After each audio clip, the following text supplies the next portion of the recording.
Hi guys, welcome back to my channel. So today I'm going to be filming a colorwork tips and tricks video because from my Starmore video, a lot of people were expressing to me that they want to make some and maybe they just don't feel like they're ready to do it. But I'm here to tell you that if you can do color work, honestly, if you can do basic knit, purl, stitching, cast on, cast off, all the basics, color work is a next step that is so doable. And honestly, I think Starmore is very doable if you sit there and have the patience to do it, and if you know some of these techniques. I mean, look at my first projects. We're missing patches of snowflakes, so it's a whole learning experience. And honestly, I would start from some color work, and then once you feel like you get the hang of it and you can read the color work charts, then I think you're good to go ahead and try something bigger. So, okay, let's get started with the tips. I have a list that I think is not too generic because I don't want to just be like a WikiHow page. I want to actually give stuff that I've used and worked. So here's my current work in project. I'm going to do some demos on this, but I'm not sure it's going to be the best demonstration because I'm not like a great part to do some of the demonstrations for these tips specifically. But anyways, we'll get started. So the first one is for Intarsia, go to the next stitch in the iteration. So here's an example of what I did here. So we've got here, you can see the break in the yarn. You can see where this color stops. So on the chart, I go to one pass, so I'll switch it to the red color next, and then at that first red color, I'll twist it. But if I know, like down here, do you see how the black spots are increasing? The stitches are increasing on the next row. So I'll go count to one pass. So this one got increased, I think by 1 or 2 stitches. So I went to the third stitch and twisted it back here. So I had room to pull from as if it was in the round to stimulate that effect. And that's how you get a clean-ish look on the color work. And also, I want to say that I would not be holding the yarn all the way through. So I would carry 2 balls separately of each color. So if you're using just black, I would wind a little ball for the black, wind another little ball for the black spot, and then I would work them separately. Yeah, the yarn does get tangled sometimes, but it's just part of the process. Otherwise, this is not going to be stretchy at all. You want to have a little bit of room, especially for a hat, you know, so you can wrap it around and adjust it to the size that you want by being able to pull. So when you have it going all the way through, it does get a bit tight. There's honestly no avoiding it. And I think that it's fun to just knit flat stockinette for a bit. It relaxes you. So that is something I recommend. Pattern coming out soon. So if you want to make this, it's not really a self-promo. Like I didn't intend it for it to be a self-promo, but it just happens to be like the one that I brought with me on the trip. So anyways, okay, next is don't choose a light background and a dark contrast color. And what I mean by this, you can do it, but what I'm saying is like, I have some of these bonnets where the whole background is white and then the Intarsia is in blue. I think for Intarsia purposes, it's fine, but if I was to carry the yarn all the way around, you can just see dark blue stripes everywhere.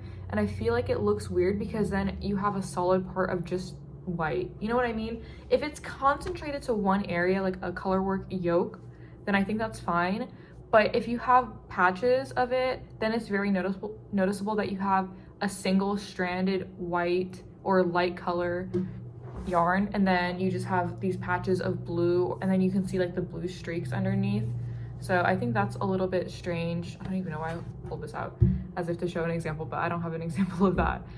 All right, and then another thing is don't knit 3 and 3 on both rounds. So what I think I mean by this, that is just like my random note. What I mean by this is sometimes I'll have a patch of 6 where I need to, like here. So you have a patch of 6 stitches, right, in a row, and then on the next row you also have 6 stitches as well. What I don't think you should do is if you knit 3, twist the yarn 3 here, the next row, don't do 3 twist a yarn 3. Do like 2 twist a yarn 4 or 4 twist a yarn 2, just because I don't think you should have the break on the same stitch in the next row above it, because it creates a weird gap look. Let me try to find an example, because I actually do have a part in that where it does the weird break. I feel like this makes it seem more smooth and seamless. I know this is not block, so maybe it's not the cleanest color work you've seen in your whole entire life, but when it's blocked, I think it'll be fine. Okay, what I'm talking about is like, you don't want to have a break like this. I'm kind of emphasizing this, but that's what happens when you twist on the same spot.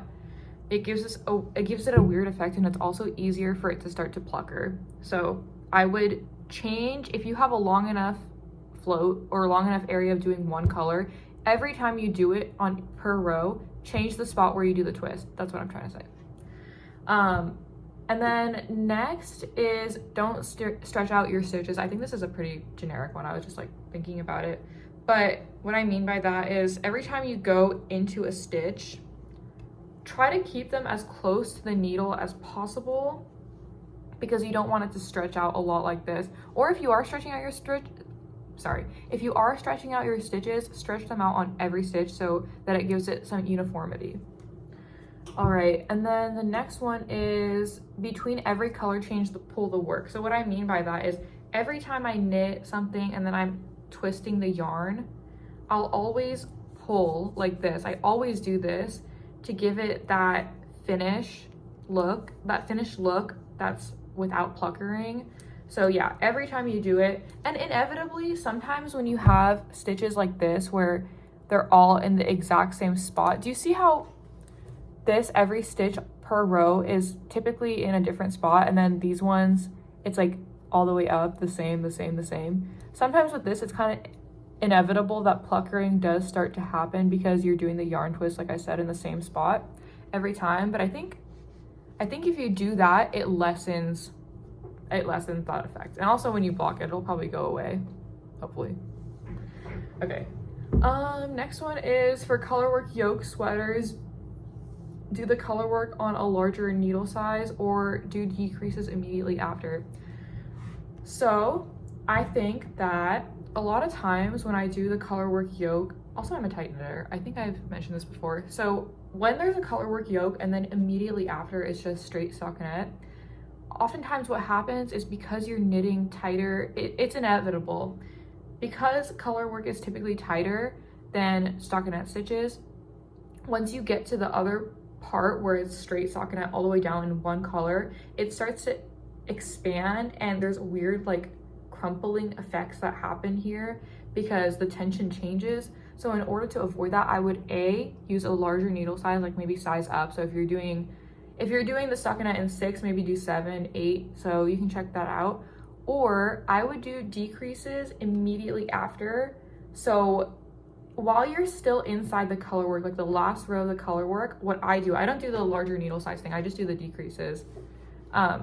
I would start to do decreases all the way around and then just continue knitting in your regular color. That way it avoids the weird floppy look and then just like, you know, it's tight and then it just flares out.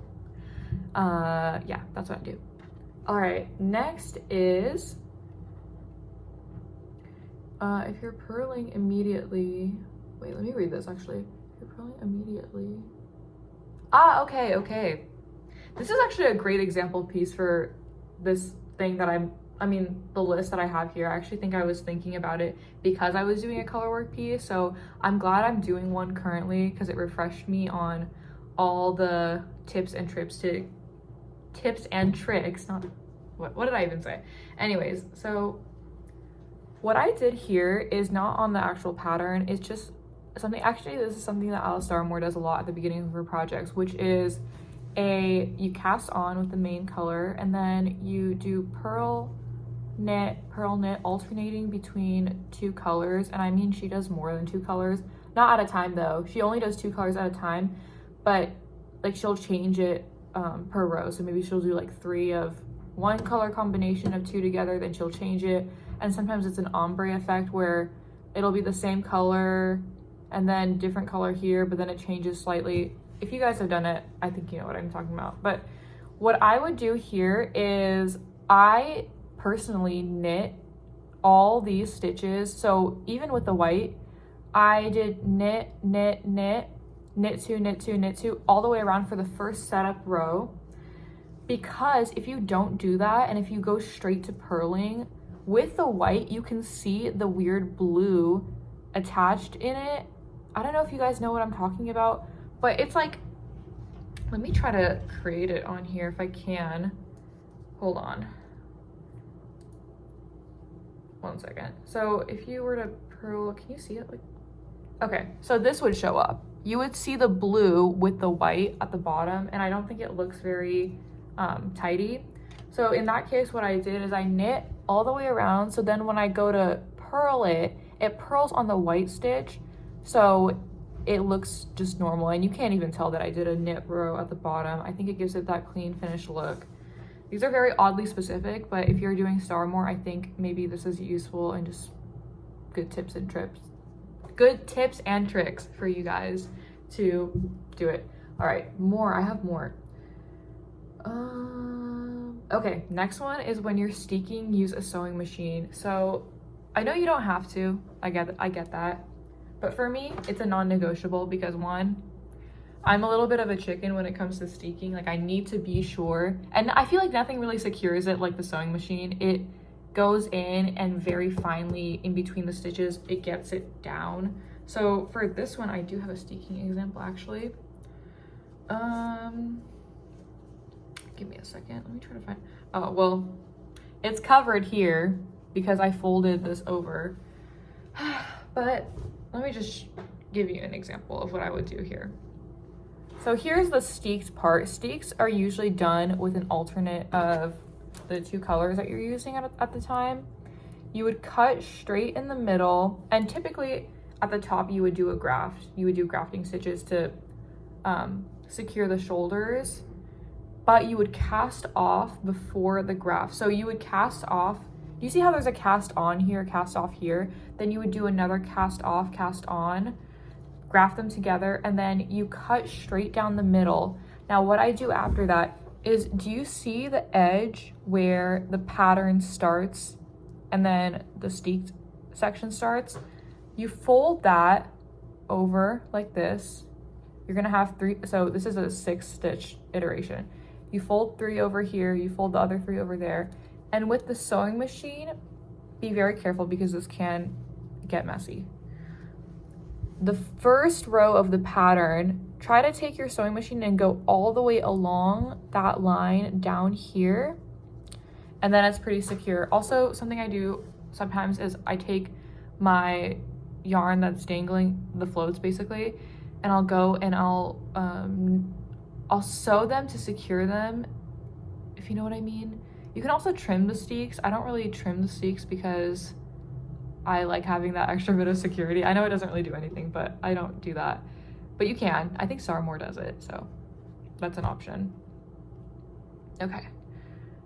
Next is, okay, so when you're knitting color work, I would choose colors that are very contrasting.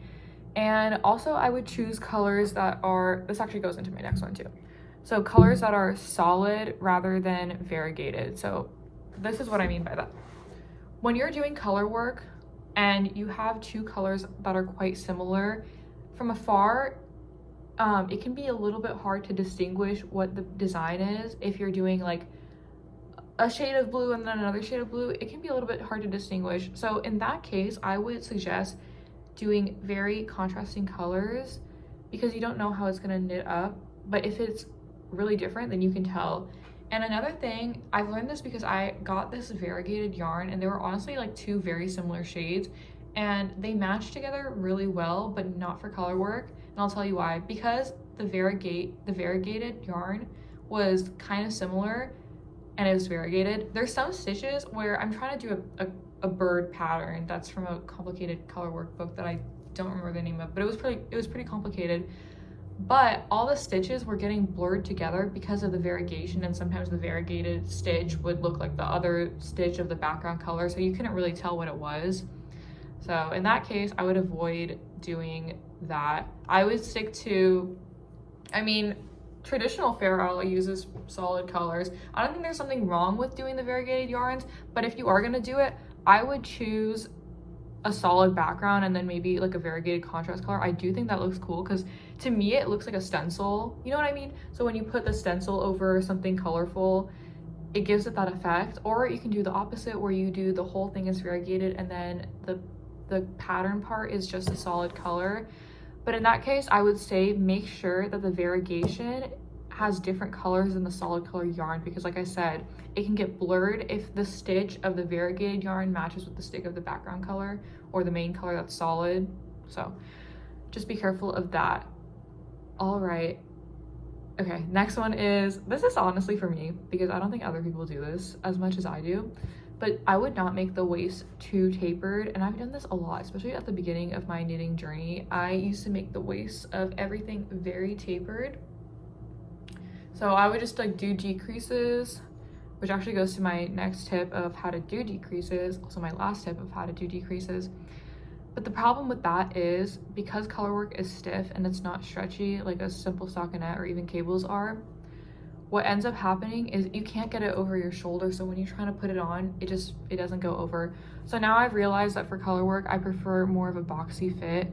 Also just because I think I am leaning more into the little bit more boxy territory for sweaters, just because I realized that I'm not wearing them usually as a top. I have a lot of top sweaters, don't get me wrong, especially from my starting knitting days, but I just want to have something like this that I can put, oh, my charger just fell, that I can put my sleeved dress underneath and just be chilling, you know?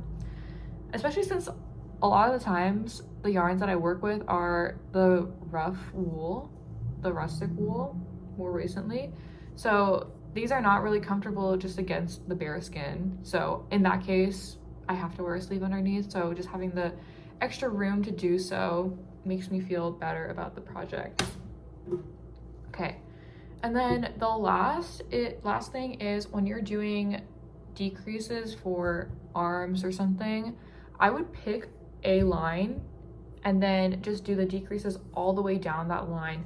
So if you guys watch my Starmore video, I messed up on my Polaris jacket, which was the last jacket I showed, the green and the yellow and white one. The snowflakes were in patches because I didn't really realize that I had to do the decreases that way. So what I mean is I would pick a line all the way down and then I would do the decreases immediately like around that. So then you adjust the pattern to where it looks like it's all getting sucked in by that line, if that makes sense. That's what I did wrong. I didn't really understand how to do the decreases and they were kind of all over the place. So that's how I ended up with patches on the sweater. But I think if you guys follow those, that would be a good start or a segue into doing Starmore or other Colorwork projects. Let me know if you have other tricks that you do with Colorwork. I listed all the ones that I personally use, and maybe there's some things that you don't really think of to say or verbalize and you just like unconsciously do them, but I try to like dig in my brain for what I do. And I think specifically with stuff like the alternating of the stitches when you have a longer patch and not doing the twist on every stitch, stuff like that honestly is stuff I don't really hear talked about, but I think it's super important and I think more people should talk about it. Also, I'm not the kind of person that, this sounds bad, I'm not the kind of person that will twist every 3 stitches. I know you're supposed to, but I'll go to 5, you know, I'll go to 5. Sometimes if I'm feeling really crazy, I'll go to like 6 or 7, but don't tell anybody. Anyways, thank you guys for watching my video. Thank you also for 1,000 subscribers. I think I'm at more than that. I think I'm at like 1,200 subscribers. My Starmore video got a lot of people that subscribe to the channel. So thank you for watching and I'll see you in my next video. Let me know what I should make the video on if you want more tips and tricks videos or if you want more commentary, question and answer videos. Let me know. So bye.